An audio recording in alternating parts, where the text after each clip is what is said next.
ஒவ்வொரு வகை remote control அமைப்புகளும் ஒவ்வொரு விதமான சிக்னல்களை பயன்படுத்துகின்றன. அவை குறித்து தெரிந்து கொள்ளலாம் இன்றைய தகவல் துளியில்.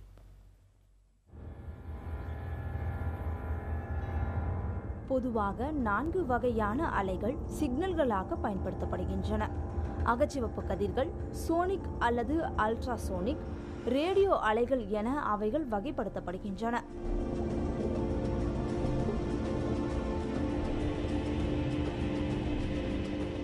டிவியை பொறுத்தவரை அகச்சிவப்பு கதிரானது சிக்னலாக பயன்படுத்தப்படுகிறது.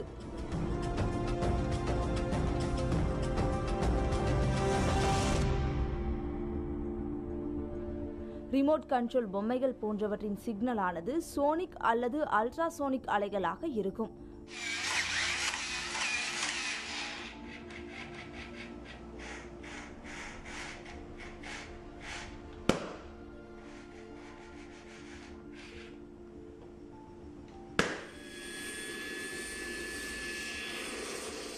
ரிமோட் கண்ட்ரோல் அமைப்பு செயல்படும் தூரம் அதிகமாக இருக்க வேண்டிய சமயங்களில் சக்தி வாய்ந்த ரேடியோ அலைகள் பயன்படுத்தப்படுகின்றன.